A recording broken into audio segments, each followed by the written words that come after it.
Chương trình Thế giới hôm nay, ngày 1 tháng 6, sẽ gửi đến quý vị những tin tức quốc tế đáng chú ý sau. Liên quan cuộc xung đột Nga-Ukraine, lãnh đạo Wagner tố các chỉ huy hàng đầu của quân đội Nga phạm tội, kêu gọi điều tra. Đáng chú ý phát hiện vũ khí Mỹ viện trợ Ukraine trong tay băng đảng ở Mexico. Thực hư ra sao?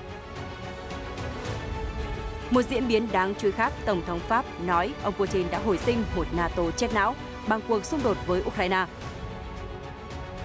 Ở châu Á, Nhật Bản muốn hợp tác chặt chẽ hơn với Mỹ sau vụ phóng vệ tinh của Triều Tiên. Các tin tức chính yếu khác, Latvia có lãnh đạo đầu tiên là người đồng tính. Điện Kremlin phản hồi tin Tổng thống Putin là game thủ. Cựu trợ lý của Tổng thống Biden trốn sang Nga vì lo ngại an toàn.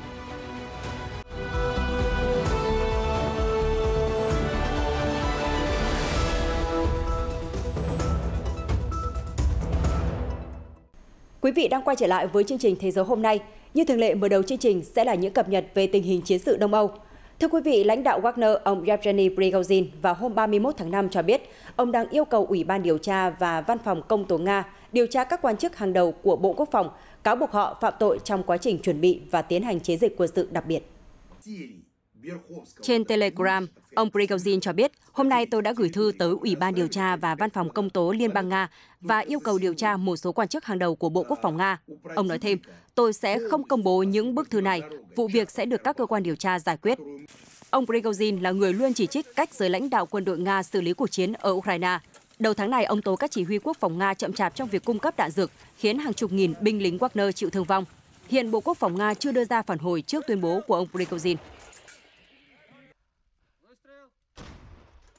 Gần đây, trên các phương tiện truyền thông đang lan truyền hình ảnh về một chiến binh thuộc băng đảng Cartel khét tiếng ở Mexico được trang bị bệ phóng tên lửa chống tăng do Mỹ sản xuất. Đài Milenio TV của Mexico xác nhận loại vũ khí này là Javelin, vốn đã được Lầu Năm Góc gửi đến Ukraine hàng nghìn chiếc. Đoạn video được quay ở thành phố Matamoros, bang Tamaulipas, Mexico, lần đầu do Milenio TV đăng tải vào cuối ngày 30 tháng 5. Theo hình ảnh, người đàn ông vác trên vai khẩu súng trường Kalashnikov và hệ thống tên lửa chống tăng FGM-148 Javelin.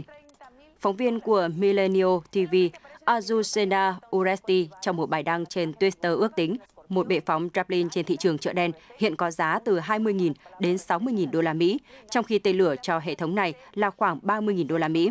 Tuy nhiên, các chuyên gia quân sự lại cho rằng vũ khí xuất hiện trong đoạn video có thể là AT-4, hệ thống chống tăng dùng một lần do Thụy Điển sản xuất, cũng được quân đội Mỹ sử dụng và được cung cấp cho Ukraine hàng nghìn chiếc. Moscow trước đây đã nhiều lần kêu gọi Mỹ và các đồng minh ngừng bơm vũ khí và đạn dược cho Ukraine, bởi điều này sẽ khiến xung đột kéo dài cũng như làm gia tăng nguy cơ xảy ra cuộc đối đầu trực tiếp giữa Nga và phương Tây. Tổng thống Vladimir Putin hồi tháng 10 năm ngoái cảnh báo vũ khí phương Tây chuyển cho Ukraine đã xuất hiện ngoài chợ đen. Tổng thống Croatia Zoran Milanovic mới đây đã lên tiếng công khai chỉ trích những người dùng khẩu hiệu vinh quang cho Ukraine. Nhà lãnh đạo cho rằng câu này tương tự khẩu hiệu được chính quyền đồng minh của Đức Quốc xã ở Croatia trong Thế chiến thứ hai sử dụng. Phát biểu trước truyền thông ở thủ đô Zagreb, Tổng thống Milanovic nói, tôi đã rất khổ sở để kêu gọi mọi người ngừng sử dụng khẩu hiệu đó. Người Ustasa đã tuyên bố thành lập nhà nước độc lập Croatia vào tháng 4 năm 1941 và bắt đầu cuộc tàn sát người Serbi và người Do Thái. Hàng nghìn người Ustasa đã trốn sang các nước phương Tây vào năm 1945 sau khi Hồng quân Liên Xô đánh bại Đức Quốc xã. Ông Milanovic nhấn mạnh, không có sự khác biệt giữa khẩu hiệu vì quê hương sẵn sàng của người Ustasa và vinh quang cho Ukraine. Tất cả đều là lời ca tụng của những người theo chủ nghĩa cực đoan làm việc cho Đức Quốc xã và sát hại hàng nghìn người. Tôi không muốn nghe thấy nó ở Croatia, hãy đề ra một khẩu hiệu khác. Nhà lãnh đạo đồng thời kêu gọi giới chính trị Croatia nên tránh xa cả Nga và Ukraine.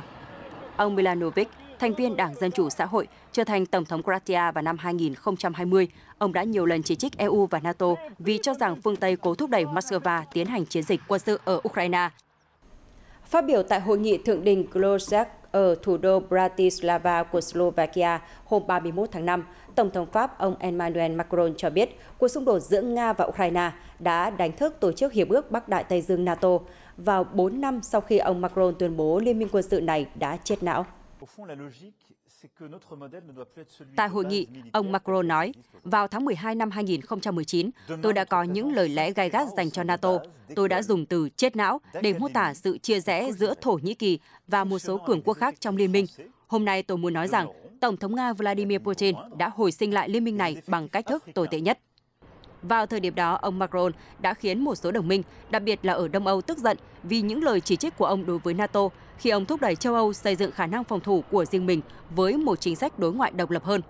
Hôm 31 tháng 5, ông cũng cho biết rằng ông muốn các quốc gia thành viên EU thảo luận về việc hợp tác sâu hơn để có được khả năng tấn công của riêng mình và có thể đảm bảo an ninh của chính mình. Ông sẽ mời các bộ trưởng quốc phòng châu Âu thảo luận về chủ đề này trong một hội nghị ở Paris vào ngày 19 tháng 6. Ông cũng kêu gọi các nước trong khối mua thiết bị quốc phòng do châu Âu sản xuất. Các ngoại trưởng NATO đã bắt đầu cuộc họp 2 ngày tại Oslo vào hôm 31 tháng 5, thảo luận về vấn đề Ukraine gia nhập liên minh quân sự cũng như làm thế nào để tăng chi tiêu quốc phòng. Ông Macron ủng hộ việc liên minh cung cấp và bảo vệ Ukraine, tương tự như những gì liên minh cung cấp cho Israel hiện nay. Điện Kremlin mới đây cho biết họ không có bất kỳ thông tin nào về việc Tổng thống Vladimir Putin chơi trò chơi điện tử. Bình luận được đưa ra để làm rõ lời nói đùa gần đây của nhà lãnh đạo rằng ông có chơi game trong những ngày làm việc. Trong cuộc họp báo hôm 31 tháng 5, người phát ngôn Điện Kremlin Dmitry Peskov nói, tôi không biết Tổng thống đã chơi trò chơi điện tử, tôi chưa bao giờ nhìn thấy hay nghe về điều này từ ông ấy. Trước đó một ngày, Tổng thống Putin đã có cuộc hội thoại ngắn với nhóm doanh nhân trẻ tại một hội chợ ở Moscow. Ông Vasily Ovchinnikov, người đứng đầu tổ chức phát triển ngành công nghiệp trò chơi điện tử của Nga đã hỏi Tổng thống liệu ông có chơi game vào những ngày nghỉ hay không. Người đứng đầu Điện Kremlin đã đùa rằng, tôi chơi vào những ngày làm việc của mình. Cũng trong hội chợ, Tổng thống Putin cho biết ông sẽ đề xuất mở cửa thị trường BRICS cho các nhà phát triển game của Nga tại hội nghị thượng đỉnh diễn ra vào tháng 8. Hồi 2022, nhà lãnh đạo từng nói ông nhận thấy nhu cầu về trò chơi điện tử đang vượt xa so với sách và âm nhạc. Theo ông Putin, ngoài phục vụ mục đích giải trí, những trò chơi hay cũng phải mang tính giáo dục và giúp phát triển trí tuệ con người. Truyền thông Nga cuối tháng trước đưa tin, chính phủ nước này đang xem xét khoản đầu tư 50 tỷ đô la cho ngành công nghiệp trò chơi điện tử nhằm tạo ra nhiều nhà phát triển và tựa game hơn nữa. Cũng liên quan đến hội nghị thượng đỉnh của khối các nền kinh tế mới nổi BRICS vào tháng 8 tới, theo đài RT, các quan chức Ai Cập được cho là đang thảo luận về đề xuất chuyển địa điểm tổ chức hội nghị này sang Trung Quốc. Việc thay đổi địa điểm tổ chức này nhằm tránh lệnh bắt giữ của Tòa án Tội phạm Quốc tế ICC đối với Tổng thống Nga Vladimir Putin. Một quan chức chính phủ Nam Phi cho biết, Pretoria có thể yêu cầu Bắc Kinh đăng cai tổ chức hội nghị thượng đỉnh BRICS vào tháng 8 để không phải đối mặt với lệnh bắt giữ của Tòa án Hình sự Quốc tế đối với Tổng thống Nga. Hội nghị dự kiến bắt đầu vào ngày 22 tháng 8 với sự tham dự của Brazil, Nga, Ấn Độ, Trung Quốc và Nam Phi. Tổng thống Nga Vladimir Putin đã được mời tham dự vào tháng 1. Tuy nhiên, vào tháng 3, ICC đã phán quyết ông phạm tội ác chiến tranh. Phán quyết này dựa trên những tuyên bố của Ukraine về việc cưỡng ép trẻ em rời khỏi Ukraine trong cuộc xung đột vũ trang giữa hai nước. Moscow cho biết dân thường đã được sơ tán khỏi làn đạn pháo của Ukraine, đồng thời do Nga không công nhận quyền tài phán của ICC nên lệnh này vô hiệu. Tuy nhiên, Nam Phi là một bên ký kết quy chế Rome và sau đó sẽ có nghĩa vụ pháp lý bắt giữ Putin nếu ông đến thăm. Một quan chức cấp cao của chính phủ Nam Phi cho biết, một trong những lựa chọn khả thi của Pretoria là yêu cầu Trung Quốc tổ chức hội nghị BRICS. Giống như Moscow, Bắc Kinh không phải là một bên của quy chế Rome. Trong một cuộc phỏng vấn trên đài phát thanh vào tuần trước, cựu Tổng thống Nam Phi Thabo Mbeki cho biết, vì nghĩa vụ pháp lý chúng tôi phải bắt giữ Tổng thống Putin, nhưng chúng tôi không thể làm điều đó. Trả lời phỏng vấn của BBC hôm thứ Ba, Thứ trưởng Bộ Quản trị Hợp tác và các vấn đề truyền thống Obed Bapela cho biết, Pretoria đang xem xét thông qua luật cho phép họ có quyền tự quyết trong việc thực thi lệnh bắt giữ của ICC. Phát ngôn viên Điện Kremlin Dmitry Peskov hôm thứ Ba cho biết, Nga sẽ tham gia hội nghị thượng đỉnh BRICS ở cấp độ phù hợp. Ông nói thêm rằng, Moscow mong muốn các nước đối tác như Nam Phi không bị những quyết định bất hợp pháp như lệnh của ICC dẫn dắt. Thưa quý vị, bà Tara Reader, cựu trợ lý từng cáo buộc Tổng thống Joe Biden quấy rối tình dục, mới đây cho biết bà đã tới Nga và mong muốn được nhập tịch. Trong cuộc phỏng vấn của Sputnik, bà Reader cho biết sau khi liên tục bị đàn áp ở Mỹ vì lời tố cáo nhằm vào ông Biden, bà hy vọng sẽ tìm thấy sự an toàn ở Nga, quốc gia bà chưa bao giờ coi là kẻ thù. Cựu trợ lý của ông Biden ca ngợi những người bạn ở Moscow đã mở rộng vòng tay chào đón bà. Bà Reader cho biết thêm, quyết định đến Nga rất khó khăn, tôi đã dành nhiều thời gian để phân tích tình hình. Ước mơ của tôi là được sống ở cả Nga và Mỹ, nhưng hiện giờ có lẽ tôi chỉ có thể sống ở nơi này và điều đó không sao cả. Tôi sẽ gửi yêu cầu xin nhập quốc tịch Nga đến Tổng thống Vladimir Putin, cựu trợ lý nói, đồng thời cam kết sẽ trở thành một công dân tốt. Bà Tara Reader từng là trợ lý cho ông Biden từ tháng 12 năm 1992 đến tháng 8 năm 1993. Hồi 2020, khi cuộc bầu cử Tổng thống đang vào giai đoạn nước rút, bà đã cáo buộc ông Biden, ứng cử viên Đảng Dân Chủ, có hành vi quấy rối tình dục bà. Sự việc diễn ra vào năm 1993 khi ông Biden là thượng nghị sĩ liên bang. Ông Biden đã khẳng định cáo buộc này là không đúng sự thật. Ở châu Á, Bộ trưởng Quốc phòng Nhật Bản, ông Yasukazu Hamada, hôm 31 tháng 5 đã nói với người đồng cấp Mỹ, ông Lloyd Austin rằng Tokyo muốn tăng cường hợp tác an ninh với Washington và Seoul sau khi phóng vệ tinh quân sự thất bại của Triều Tiên. Trong cuộc họp ở Tokyo, ông Hamada nói, chúng ta cần tăng cường quan hệ giữa Nhật Bản và Mỹ, cũng như giữa Nhật Bản, Mỹ và Hàn Quốc, vì có khả năng Triều Tiên sẽ lại phóng vệ tinh. Ông Austin đã dừng chân tại Nhật Bản khi trên đường tới Singapore để tham dự Hội nghị Thượng đỉnh An ninh châu Á, Shangri-La. Ông cũng sẽ thăm Ấn Độ và Pháp. Vụ phóng vệ tinh quân sự của Triều Tiên vào ngày 31 tháng 5 vừa qua đã khiến một số vùng ở Nhật Bản và Hàn Quốc ban hành lệnh cảnh báo khẩn cấp, kêu gọi người dân tìm nơi trú ẩn. Ông Austin nói với ông Hamada rằng ông cũng muốn Nhật Bản, Mỹ, Hàn Quốc và Úc tăng cường hợp tác để đối mặt với những thách thức khác đến từ Trung Quốc và Nga. Theo thông tin từ Reuters, một số quốc gia đã nói với Liên Hợp Quốc vào hôm 31 tháng 5 rằng các vụ thử tên lửa của Triều Tiên đang gây nguy hiểm đối với an ninh hàng hải của những tuyến đường biển đông đúc ở Đông Bắc Á. Vụ phóng vệ tinh trang bị vũ khí hạt nhân của Triều Tiên vào hôm 31 tháng 5 đã không thành công. Tên lửa đã lao xuống biển, nhưng Nhật Hàn vẫn phát cảnh báo khẩn cấp và yêu cầu sơ tán một số vùng. Một số quốc gia đã đệ trình một nghị quyết lên Tổ chức Hàng hải Quốc tế IMO của Liên Hợp Quốc nhằm lên án mạnh mẽ các vụ thử tên lửa của Triều Tiên và cho biết việc này đe dọa nghiêm trọng đến sự an toàn của những người đi biển cũng như các hoạt động vận chuyển quốc tế. Triều Tiên đã bác bỏ nghị quyết do các quốc gia bao gồm Mỹ, Hàn Quốc và Nhật Bản đệ trình. Đáp lại, Bình Nhưỡng nói rằng các vụ thử tên lửa nằm trong các biện pháp tự vệ theo kế hoạch và được thực hiện bởi một quốc gia có chủ quyền nhằm bảo vệ an ninh đất nước. Triều Tiên nói thêm rằng các vụ phóng tên lửa dựa trên tính toán khoa học chính xác và đã xem xét điểm va chạm cũng như lộ trình của các tàu di chuyển trong vùng biển trước khi phóng. Tại khu vực Trung Đông, Quốc vương Haitham của Oman hôm thứ Tư ngày 31 tháng 5 đã công bố kế hoạch xây dựng một thành phố mới ở ngoại ô thủ đô Muscat. Dự án thành phố Sultan Haitham đang được triển khai xây dựng để phục vụ công dân Oman có thu nhập thấp. Thông tấn xã Oman cho biết 20.000 căn nhà sẽ được xây dựng trên diện tích 14,8 triệu mét vuông. Sau khi hoàn thành, thành phố mới sẽ có tới 100.000 cư dân sinh sống. Nơi đây sẽ bao gồm trường phổ thông, cơ sở tín ngưỡng, bệnh viện, trường đại học và trung tâm mua sắm. Dự án sẽ khởi công vào đầu năm tới và dự kiến mất 3 năm để hoàn thành. Buổi lễ công bố dự án này đã được tổ chức tại cung điện Al-Alam ở Muscat với sự tham dự của các bộ trưởng và các quan chức cấp cao của UAE. Một vị quan chức của nước này cho biết, việc quốc vương tặng món quà này cho những thường dân Oman không có khả năng sở hữu nhà ở là một cử chỉ vĩ đại. Vị quan chức này cho biết thêm, dự án này ưu tiên các cặp vợ chồng đang gặp khó khăn trong việc trả tiền thuê nhà. Ông Mohamed El-Elsi, một trợ lý bán lẻ ở Muscat cho biết, thành phố mới sẽ được xây dựng cho những người như chúng tôi, những người không kiếm đủ tiền để mua nhà cho chính mình. Nhiều người trong số những người có thu nhập thấp ở Oman được hỗ trợ bởi chương trình an sinh xã hội. Họ là những người dân chỉ kiếm được mức thu nhập tối thiểu, trẻ mồ côi, góa phụ, người ly hôn, phụ nữ chưa kết hôn, gia đình của tù nhân, người tàn tật và người cao tuổi. Những người còn lại phải sống trong những căn nhà chật chội của gia đình.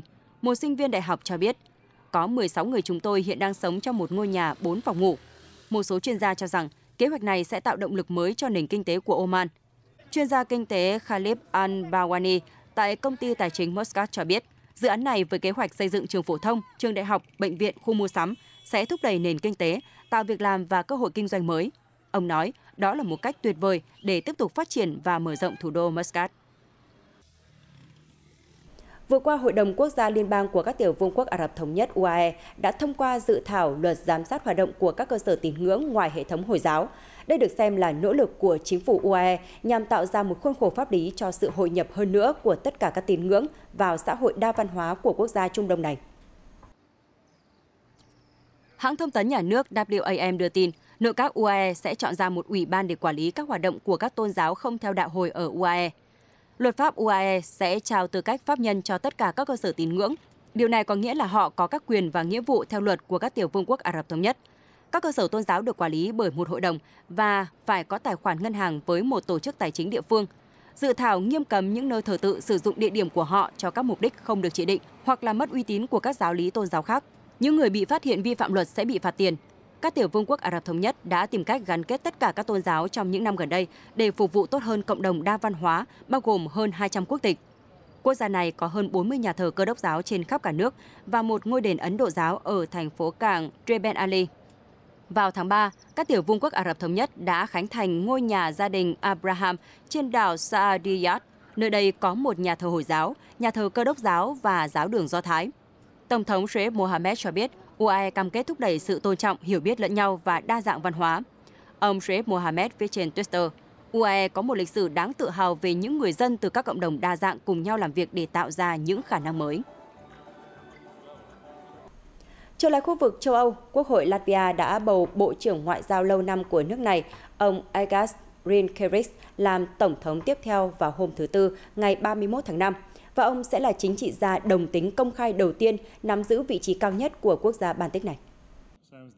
Chính trị gia 49 tuổi này đã từng là nhà ngoại giao hàng đầu của Latvia kể từ năm 2011 và là người đã ủng hộ Ukraine trong cuộc xung đột với Nga, đặc biệt là kể từ khi Nga tiến hành cuộc tấn công toàn diện vào năm ngoái. Ông Rinkēvičs đảm nhận vai trò Tổng thống chủ yếu mang tính nghi lễ sau khi người tiền nhiệm của ông Egils Levis, quyết định không tiếp tục nhiệm kỳ thứ hai. Việc cựu Ngoại trưởng đắc cử cũng đã mang lại cho quốc gia vùng Baltic này vị nguyên thủ quốc gia đồng tính công khai đầu tiên. Ông Rinkēvičs công khai đồng tính vào năm 2014, trở thành nhân vật chính trị nổi tiếng đầu tiên ở Latvia hành động như vậy. Với tư cách là Bộ trưởng Ngoại giao tại vị lâu nhất trong lịch sử Latvia, ông Rinkēvičs đã thúc đẩy chương trình nghị sự thân phương Tây và EU. Ông đồng thời nêu bật vai trò của đất nước Latvia là sườn phía đông của NATO, giáp với Nga. Ông cũng nhiều lần thúc đẩy Ukraine gia nhập cả Liên minh châu Âu và NATO. Sau cuộc bỏ phiếu tại Quốc hội, ông Rinkēvičs nói, tôi sẽ làm mọi thứ để đất nước chúng ta thịnh vượng và an toàn.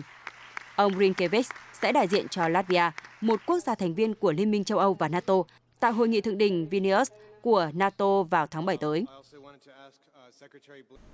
Các nhà chức trách Ý mới đây đã tổ chức một cuộc triển lãm tại lâu đài Thiên Thần ở thủ đô Rome, trưng bày hàng trăm đồ tạo tác bị đánh cắp vừa được thu hồi từ Vương quốc Anh. Đây là kết quả của chiến dịch do Bộ Văn hóa Ý phối hợp thực hiện với đơn vị bảo vệ di sản văn hóa thuộc đội cảnh binh quốc gia nhằm chống buôn lậu hàng văn hóa phẩm. Reuters dẫn thông báo của Bộ Văn hóa Ý cho biết, những đồ tạo tác này phần lớn có niên đại từ thế kỷ thứ 8 trước công nguyên và thời Trung Cổ, với tổng giá trị ước tính 12 triệu euro. Trong số các vật phẩm, có giá trị nhất là một bàn chân bằng đồng, 2 dây cương ngựa, một đầu người bằng đá cẩm thạch và một bức tranh tường mô tả một ngôi đền được lấy cảm hứng từ một dinh thự của người Vesuvian. Bộ Văn hóa Ý cho biết, những đồ tạo tác trên được hồi hương sau quá trình đàm phán kéo dài với một tay buôn người Anh tên Robin Simes. Các vật phẩm được thu hồi còn bao gồm một chiếc quánh bằng chì, các mảnh sàn nhà thời Trung Cổ, bình hoa và 26 dây chuyền bằng bạc và đồng được phục chế lại, cùng một số món đồ trang sức khác. Đến với những chuyển động thể thao quốc tế, thưa quý vị, trận chung kết Europa League mới đây đã diễn ra vô cùng kịch tính giữa Sevilla và AS Roma với tỷ số hòa 1-1 sau 120 phút thi đấu chính thức và 2 hiệp phụ. Ở loạt sút luân lưu cần não, các cầu thủ Sevilla đã bản lĩnh đánh bại đối thủ 4-1 để lần thứ 7 vô địch giải đấu. Khởi đầu trận đấu, cả AS Roma và Sevilla đều nhập cuộc đầy quyết tâm. Đại diện Ý là bên có bàn thắng trước ở phút 34. Từ pha chọc khe của Gianluca Mancini, Paulo Dybala thoát xuống cực nhanh ở cánh trái trước khi dứt điểm, đánh bại thủ thành Yasin Bono của Sevilla. Đến hiệp 2, Sevilla tràn xuống tấn công mạnh mẽ để kiếm cơ hội gỡ hòa, khiến hàng thủ của AS Roma mắc sai lầm. Từ quả tạt bóng bên cánh phải của Jeros Navas ở phút 55, Mancini đá phản lưới nhà, giúp đối thủ gỡ hòa 1-1. Đây cũng là kết quả trận đấu sau 120 phút thi đấu. Sau loạt sút luân lưu mai rủi, thủ môn Bono của Sevilla đã trở thành người hùng khi cản phá được những cú sút của Mancini và Roque Ibanez. Trong khi đó, các cầu thủ từ Tây Ban Nha thực hiện hoàn hảo ở cả 4 lượt đá đầu tiên. Chiến thắng này đồng nghĩa với việc Sevilla sẽ có suất dự Champions League mùa sau, dù không nằm trong top 4 tại giải quốc nội La Liga. Nội dung vừa rồi đã khép lại chương trình Thế giới hôm nay của chúng tôi. Cảm ơn sự quan tâm theo dõi của quý vị. Xin kính chào và hẹn gặp lại.